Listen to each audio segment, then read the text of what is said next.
Welcome back everyone to another video, and in this one we'll be taking a look at the MiniDSO DS213. This is the newer model, and it's a very compact, very small, portable oscilloscope. The box is well designed, of course. It's by eDesign, and I will leave a link to their website down below. So just to go over a few specs, sampling rate is 100 megs, and you have two unlocked and two digital channels, and one signal out or frequency generator, clock generator on there. And there is a safety instruction on there, and what are the safe voltages and everything inside the box. And you can also follow the QR code at the bottom for more information. But again, I'll need to make a few things clear before we really get into it. The first one is I have never used an oscilloscope, so this is my kind of initial experience with the oscilloscope itself, and with this particular model. And the closest thing I have ever worked with, closest thing to an oscilloscope, is the $5 logic analyzer that you get off eBay. So, with that said, let's open it up and see. I'll not be going through all the functions. I'll just go through what I have tested, and of course, there would be many extensive guides online that would go through all of the other stuff. But today we'll keep it simple. So, opening it up, this is what you get: a bag inside. This is actually the main oscilloscope itself. It's torn because I've used this multiple times already, and every time I keep it back so that I kind of maintain the unboxing experience, but your package won't be torn, that's for sure. Again, inside that you have another compartment where you get the security guide in English and Chinese, and then you have a X10 probe, and then an X1 probe for more sensitive applications. You get an Allen wrench to open, or an Allen key to open the DSO 213 itself, which is interesting. And you also get a few color markers uh, for the probes. Let's look at the probes itself, and that's where my first complaint kind of starts. This is the X10 probe, so it's not going to be sensitive, but there is an X1 switch on there, so you can make it into a X1 probe as well. So here is the switch itself that says X10 or X1. I hope that's in focus, but that's the X1 X10 switch, and you can switch between that.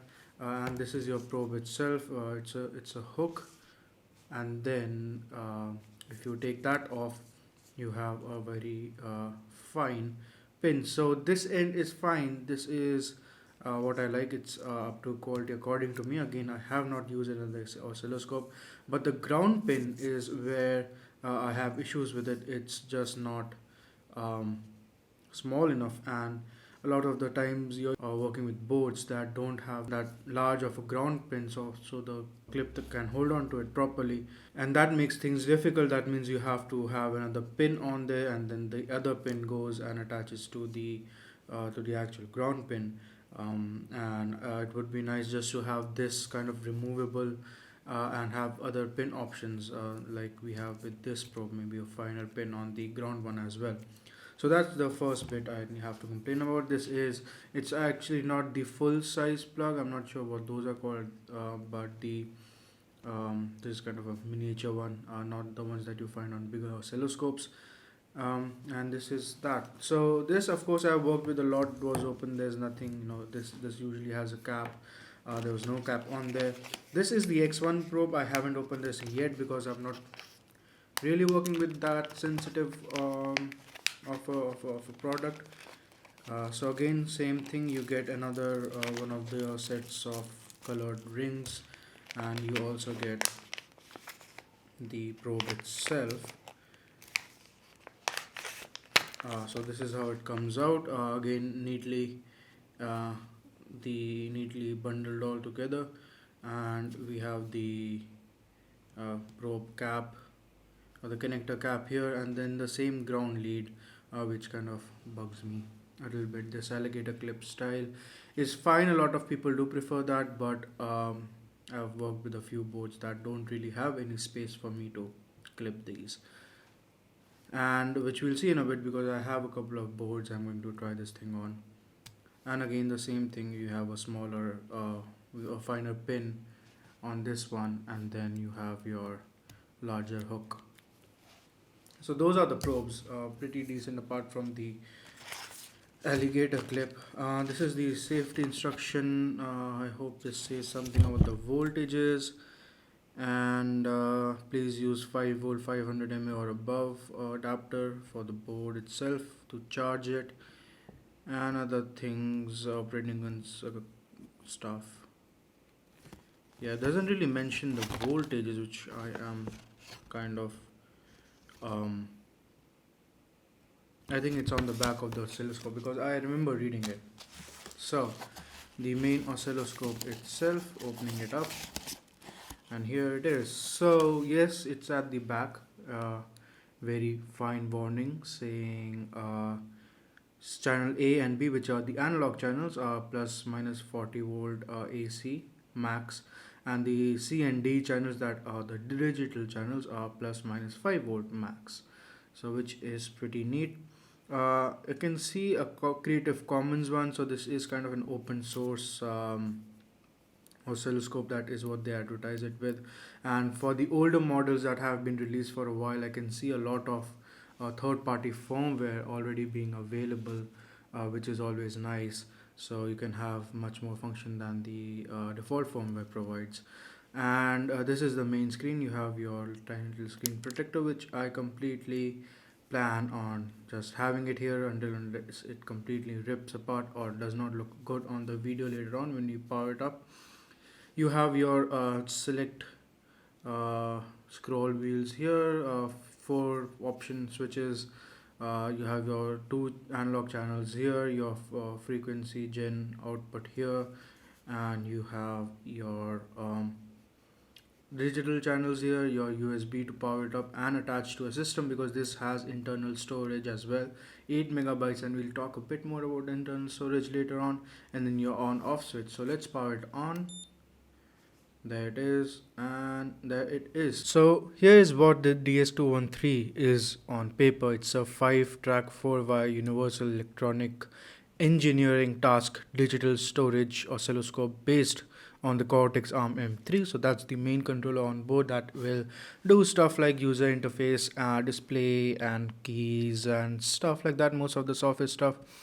And it uses FPGA's external ADC management control. So the FPGA does all the heavy lifting internally, and data cache mode of operation, and it provides 4 application partitions for loading and uploading up to 4 different application firmware. So you can have multiple firmwares on there, which is pretty good, and with a built-in 8 megabytes of storage. So no SD card. That's kind of a bummer. That's one of the tiny complaints I have with this one. So waveform storage and playback, of course, that's the WAV playback. We'll take a look at that. Built-in 8 MB USB. I have some issues with that. I'll talk about it later in the video. And then you have your color display and high sampling rate. I'll get to the specs of it right now. Max sampling rate 100 meg samples per second. Not the best one, but this is a portable. Keep that in mind. This is a portable DSO that fits on in the palm of your hands, and it costs only $150 or around that. But still, it fits in your hand, costs only 150. And it's not huge, it's portable, so keep that while I'm reading the specs. Keep that in mind. So analog single channel bandwidth 15 meg, and or analog channel standard input impedance is 1 mega ohms, and we have AC and DC coupling on the input channels, and the maximum input voltage is plus minus 40 volts for the 1x probe and plus minus 400 volts on the 10x probe. So again, something to keep in mind.